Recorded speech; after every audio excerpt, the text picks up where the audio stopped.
Three artists that are sharing with us today: Claudia Giannini. Am I saying that right? Claudia, where? Yeah, Claudia Giannini, right? Kendra Biddick and Craig Cavin will all be sharing with us today. So that's the order we're going with as well. I'm going to read their bios so then I can get out of the way, and they'll come up and talk. And I think each of them might be interested in some questions. So as you're listening, if you have any questions about their process, about their piece in the Over 70 show, or anything, be thinking of those. So, Claudia Giannini received her Bachelor's of Fine Arts degree from West Virginia University and studied art history and museum education at Penn State, graduating with a Master's in Education in 1981. She's worked in the museum field, including the Smithsonian, the Birmingham Museum of Art, and the Carnegie Museum of Art, and recently retired from the Mattress Factory Museum of Contemporary Art in Pittsburgh, where she worked for 25 years. Claudia received her Master's of Fine Arts degree from West Virginia University in 1999 with a specialization in printmaking and photography. She's held residencies at the Vermont Studio Center and Virginia Center for Creative Arts and participated in residencies at the Artist Image Resource in Pittsburgh, sponsored by the Mid-Atlantic Arts Foundation. The work that she's created there was included in an exhibition that traveled throughout the Mid-Atlantic region in 2004 and 2005. And Claudia has exhibited her work widely, including the Soho 20 Gallery in New York, the Pittsburgh Center for the Arts and Silver Eye Center for Photography in Pittsburgh, the Bonita Springs Art Center in Florida, as well as throughout the region. She contributed 13 images to the book Field Notes from Grief with text by Judith Stitzel, published in 2012, and she lives and works in Shepherdstown, West Virginia. Kendra Biddick's artistic career began with an art class given by her son's elementary school art teacher in the late 90s for adults afraid of the vulnerability inherent in creative expression. She began exploring various mediums and approaches. Evenings spent painting and drawing, which provided a necessary outlet after working all day. After a friend's gift of alpaca fleece to experiment with, she was hooked after only a few hours and finished making a wine koozie. Is it koozie or cozy? She began felting in 2010, and in 2016 started taking classes at Montgomery College to explore even more mediums and techniques. Her primary focus is felting, but she also paints with acrylics and watercolors and draws with charcoal and ink. And finally, Craig Cavin began studies in fine arts at Webster College, now Webster University, in the early 1970s. His studies included painting, drawing, film, ceramics, and multimedia. He moved to Maui, Hawaii in the mid-70s, studied horticulture and landscape technology at Maui Community College in Kahului. That's what I said, right? Kahului, and moved to Oahu, where he studied involved tropical agriculture and plant pathology at the University of Hawaii at Manoa. Cavin moved to Frederick, Maryland, and received an MS from Hood College in environmental biology. His current visual work reflects strong influences of natural growth processes, including mutation, senescence, hope I'm saying that right, flowering and insect and disease effects, and love of interactions of color, shape, and form. He exhibits in Frederick, Maryland, including Artomatic 3X, Dragonfly Art Cooperative, Frederick County Arts Association member shows, and here at the Delaplaine Art Center. Frederick Community College and Crestwood Gallery, the Over 70 show here at the Delaplaine, the Griffin Art Center, Studio, and Middle Gallery, Blue Elephant Gallery, the Frederick Arts Council Gallery, and In the Streets here in Frederick. Past exhibitions include scientists that are also artists at the Arts Barn in Gaithersburg, and American, here we go, phytopathological society meeting in San Diego Anyway, thank you all. Let's welcome up Claudia Giannini, and each of the artists will come up. Thanks for being here.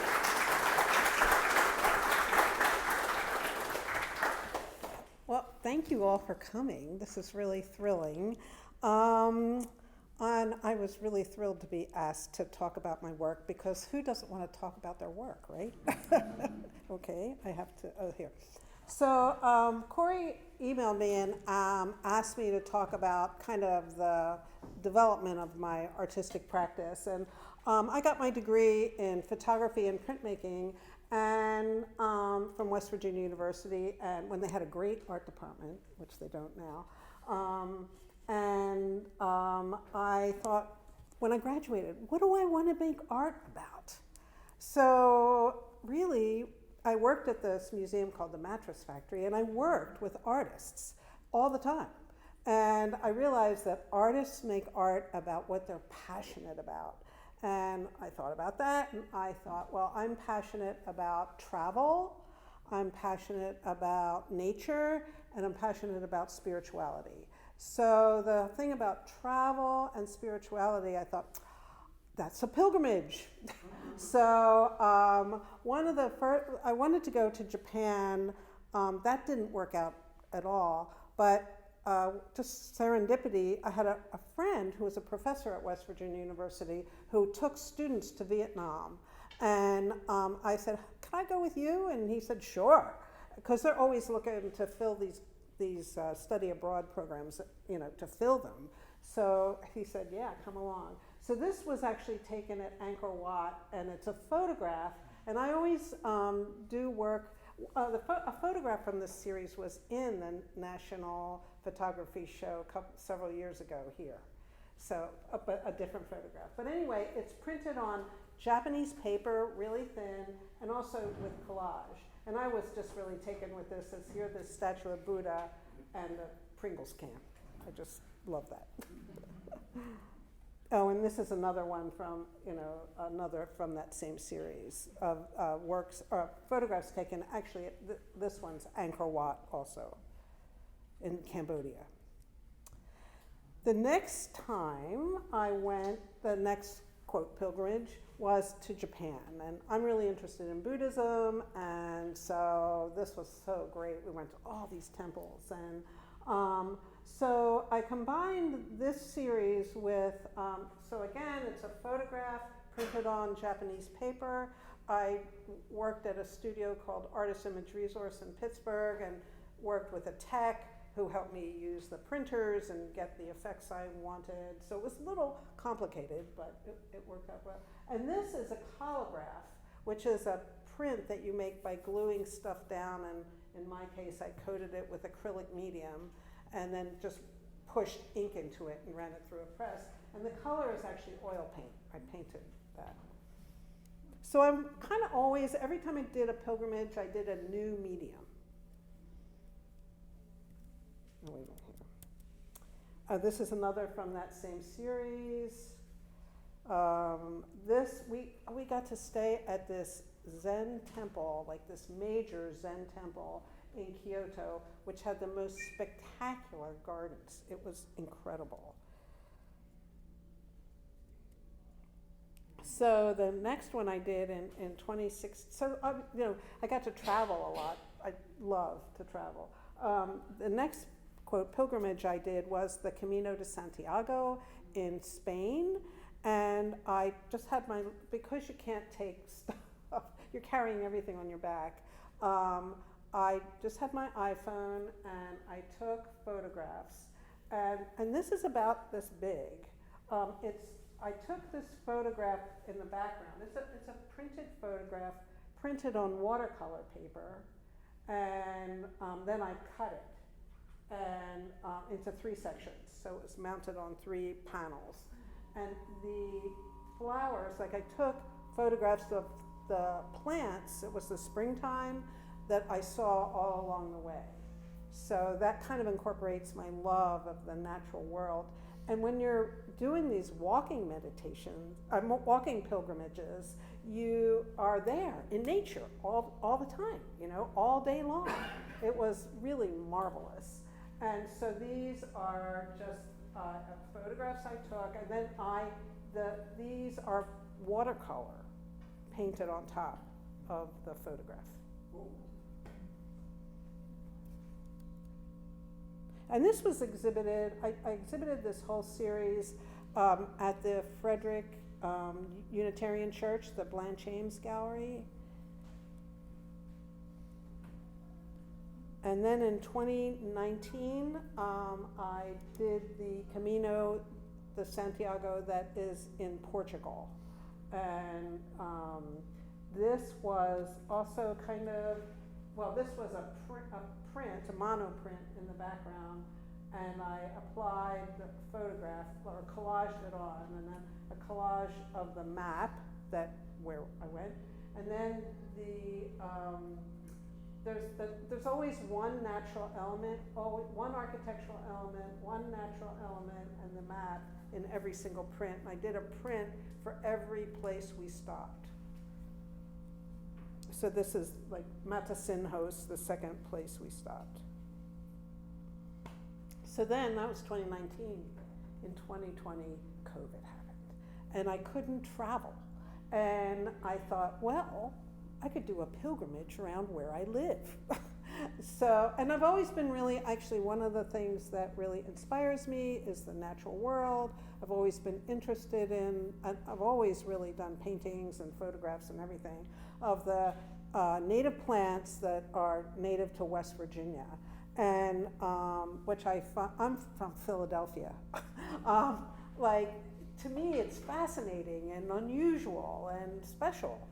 So, so since 2020, I've been doing this kind of thing. And the piece that's just in the next gallery there that is on view is the same type of thing. And this is a blood, so they're watercolors, and I mount them on panel, and you can't tell from this photograph, but they're coated with encaustic, which is a really kind of ancient medium developed by the Egyptians and the Greeks. They both kind of used it, and I use it. I paint in watercolor, and I use just the medium with no pigment in it to coat the painting. How does that affect the paper? Not. It does bond with it, actually, because you have to heat the encaustic, and it bonds with the paper, but it makes it like permanent. Encaustic, I mean, is like these paintings made 2,000 years ago are still around. So now, I learned how to do this at a workshop that was conducted by R&F Company, and they make encaustic, and I learned how to use encaustic on paper in that workshop. So that was, I assume it's archival, I hope. This is another one. The color on this is it's not so garish in real life. You can kind of see that there is encaustic on this. The surface looks a little different. This one does not have encaustic on it. I also have to say, yeah, the color is off on this, just so you know. It's not so greeny. This one, I've been experimenting with other coatings, and I use spray varnish. I don't like that as well. This is red trillium. And this one has encaustic on it, and this is pitcher plant. And I just came here from a tour of the pitcher plant nursery in Smithsburg. So it's kind of fun to end on this. So I think that's it. Thank you.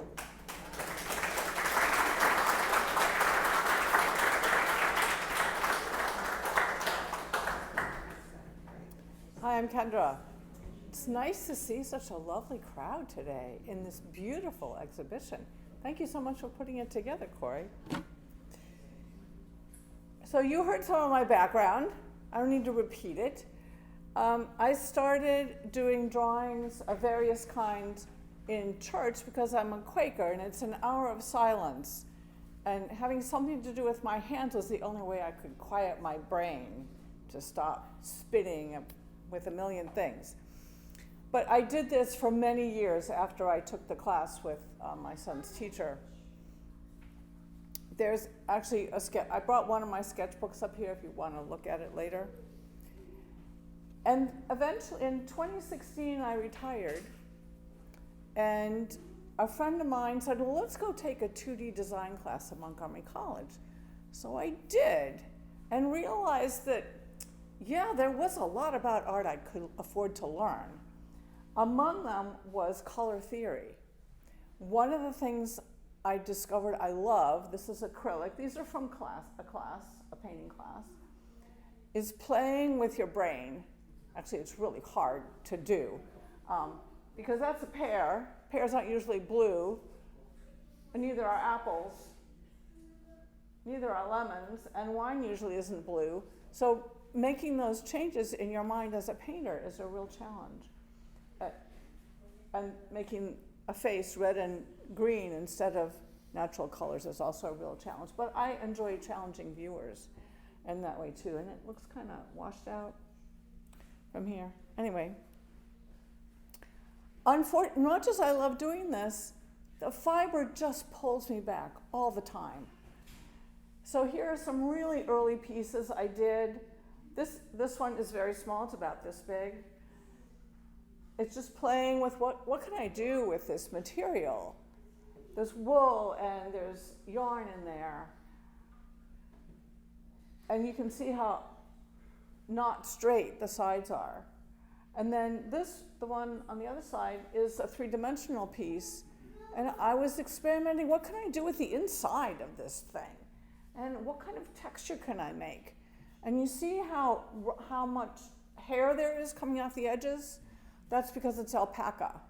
Alpaca has guard hair, which is more like our hair. It's real smooth, and it doesn't engage in the felting process, whereas the other part of the fiber has scales on the sides of the hairs. And that's what makes felting happen. Think about a pile of pine cones. They get stuck together.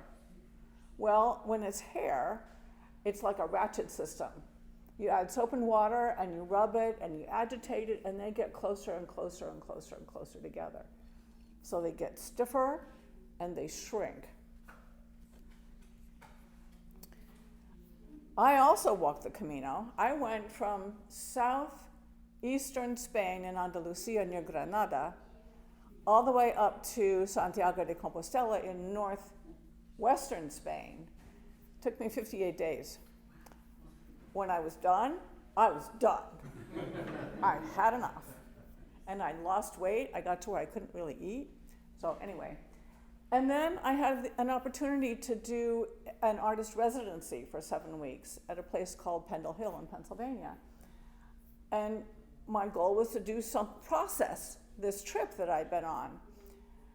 And one of the things I learned,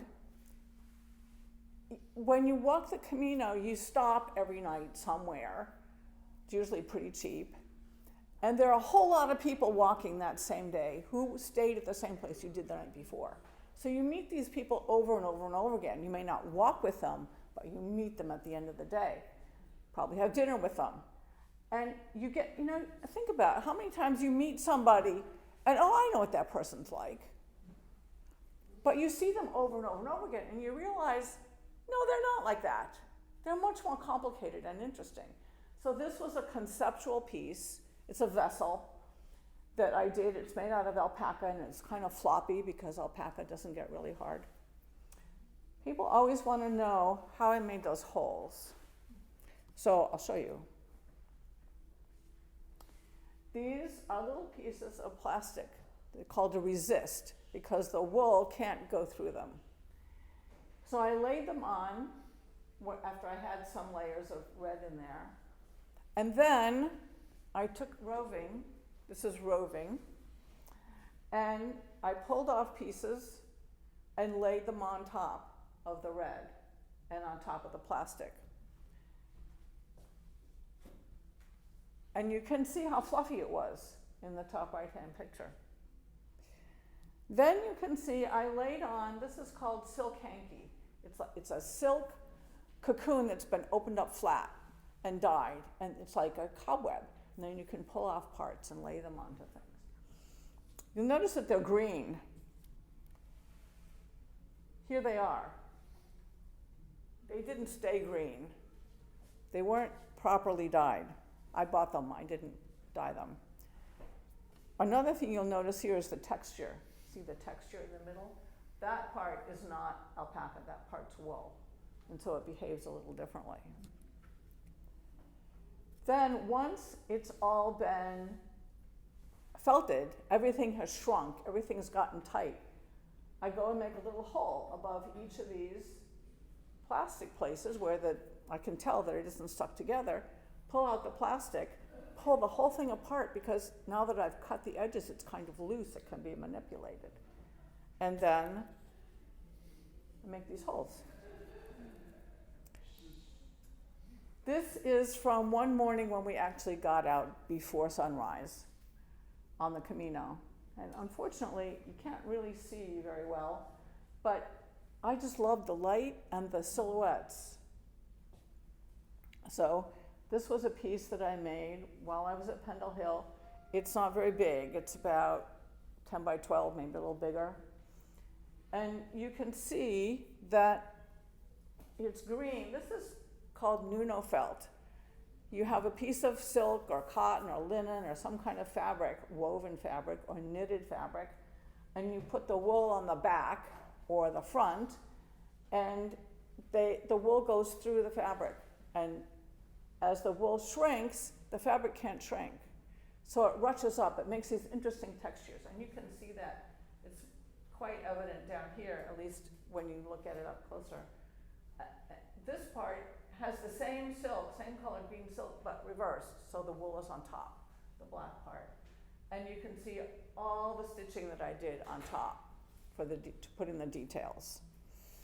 I do a lot of that. This is another picture from the Camino. It was spring, again, it's the great time to be there. And this was a pasture that nobody had been out to eat it yet. Babies were still being born. And I just thought it was a beautiful picture. And I made this piece, it's about the same size, pretty small. I took it to critique night at Montgomery College, where I was taking 2 classes a semester. And they said, oh, that's very nice, but you know what? You really don't need this part. This is the point of the piece. And make it bigger. So I did. This is about 55 by 36, a whole different scale, which I really enjoy, because you have a lot of room to work. And this is where I started using old stuff. Like the poppies are worn out silk pajamas. This one is a lace curtain that I washed. It had been hanging in the sun and it fell apart. So I added wool to it and made that surface. This one used to be a cotton sock. This one, you can see a few pieces like this, used to be a skirt, a linen skirt. And I built them, actually, the walls, the sides of these rocks are actually made out of sweaters that I shrunk. So I had to build the rocks. And then there's a lot of stitching on here. I started hand stitching and my hands hurt. So get out the sewing machine, and here we go. So again, and one of the things that you can notice is this is all Nuno felted again. This is a silk, and this is a different kind of silk. It's more tightly woven, and the wool doesn't come through as much. So it doesn't crinkle up as much. So you get that more rocky look. This is the piece that's over on the wall there. And I thought you'd like to know more about how it's built, because this is I was thinking about how old people supposedly can't learn anything new. And some people don't want to learn how to use technology, but you know what? We can. So I used old stuff. You can see in the upper right, here, I'll show you. These are all an old silk shirt that wasn't worth repairing anymore. This is that same curtain that I told you about. This is a worn out silk long johns. And these strips are the interfacing from ties. So all old stuff. And if you think about a tie, it's not as floppy as you might think. It has this interfacing to make it stiff. And each of these materials interacts with the wool differently. And then, if you look at this one, you see that it's changed. There's this purple part, which is there. I decided it was too narrow, so I added stuff to it. More silk interfacing.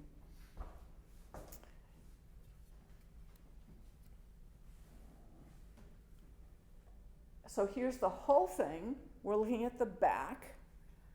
I put gray wool behind the colored shirt, and I used the same colors that are in the shirt behind all the whiter places so that the colors would talk to each other.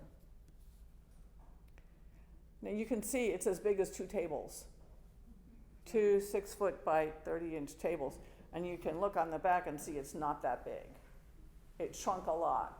It shrinks usually anywhere from 30 to 50%. Since then, I've been working with abstraction more. So these are 2 pieces that I've made the felt part, but I haven't finished. In fact, they're up here.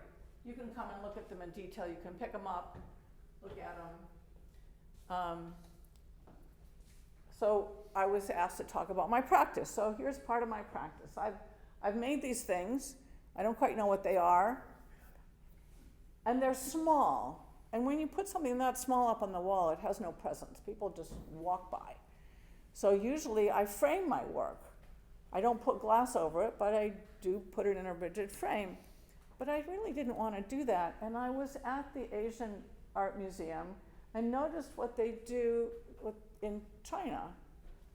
They take a picture on paper, they lay it on silk, and then they lay it on some more silk. They put a rigid rod at the bottom and a wire or a ribbon maybe to hang it from at the top. Magic. It's framed. It's not going to break when you drop it.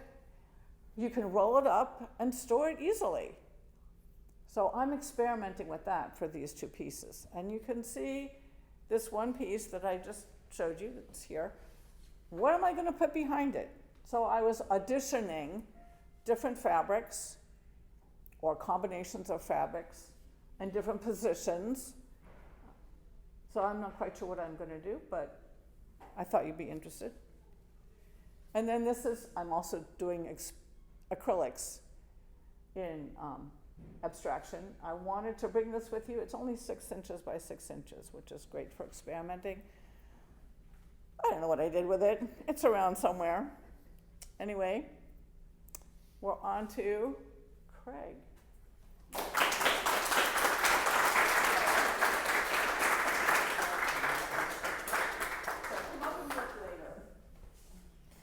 Well, hello, and thank you, Corey, and folks for inviting me to speak. I have a few announcements. One is sort of a public service announcement, and that is there are art scams that are out there these days. People will, and I just almost fell for one. We're always ready to sell our work. Someone got me on the computer and said, hey, I like your work, I'd like to buy it. Okay, fine. And then the deal is, and this is part of the scam, and I just want you to be aware of this. They'll say, well, okay, so let's say it's $1,000. They'll send you a check for $2,000. The check won't clear for 8 days. Meanwhile, if you try to pay them back the difference between what your price was, you're going to lose out. So just be very careful out there for people that it's always a nice ego rush when people say, hey, I like your work, I'd like to buy it. And you go, oh yeah, okay, great, So just be aware of that. Second announcement is I share a studio with Paul Tooley at 6 West 5th Street. We have an opening on first Saturdays, and you're all welcome to stop by. We'd love to talk and just talk story, and I can talk about some of the other work that I'm doing. So as the bio said, I worked as a scientist, as a technician for the USDA Agriculture Research Service for about 30 years. And a lot of my work was with you'll have to excuse my fungal nerd self. I worked with biological control of exotic and invasive species with fungal pathogens. I worked at Fort Detrick, and that was so people would send me specimens from all over the world, actually, which I would isolate and then test in control conditions to see if these isolates were selective enough to release to control exotic weed species in the United States. So that's what this is about. And I've always been interested in joining science and art. It's always been something that's been attractive to me. When I was studying painting, there was art of you could look at Mondrian and Pollock, as two extremes, and that sort of translates into intuition and logic. And I've always been interested in the interaction and the balance between the two. So here we go. This is being an interpretation of a microscopic infection event that morphed into a painting that seeks to achieve a balance between disparate colors and shapes. Now this is from a micrograph that I took. It's about 40x. And this blue shape, this is a shot of a cell of an exotic plant where this spore came, germinated, went inside the plant, and then I stained it with lactophenol cotton blue, which is what this shape is here. This is actually the beginning of an infection. These shapes here are what are called aprosoria. When a spore germinates on the surface of a leaf, it forms this structure which then penetrates inside the leaf. Okay, so those are highly melanized structure. Again, I apologize, I'm a fungal nerd, okay? So, but there was something about the composition of it, just the way it looked, just the hit that I got from, and I spent a lot of time on a microscope. It's one of the things I miss most about my job that I retired from. Just beautiful, beautiful microscopes, and it's an entirely different world. So this was my first take at interpreting that event. This is acrylic. You see the primary infection vesicle, the germinating spores, and the aprosoria. So that was like my first take on trying to interpret that. And here's where it started from. Here's my original photograph, and then I started loosely working in this space. My painting teacher told me that if you can't dance, you can't paint. So one of the things I like about working rather larger is what we all as visual artists engage in, which is a visual dialogue. You're working with something, you're changing it again, you're relating to it, and there's a sort of give and take, which is kind of a dance in a way. And that's what one of the things I enjoy about this. So it progressed from here to here, where I started just working with it. And again, it's just part of the visual dialogue of relating to the piece. And from there, this is going to be quick. The question is this, one of my painting teachers when I was studying painting, especially non-objective painting, we'd start and he would say, everybody stop, turn your painting upside down and continue. And it's that change of context is everything.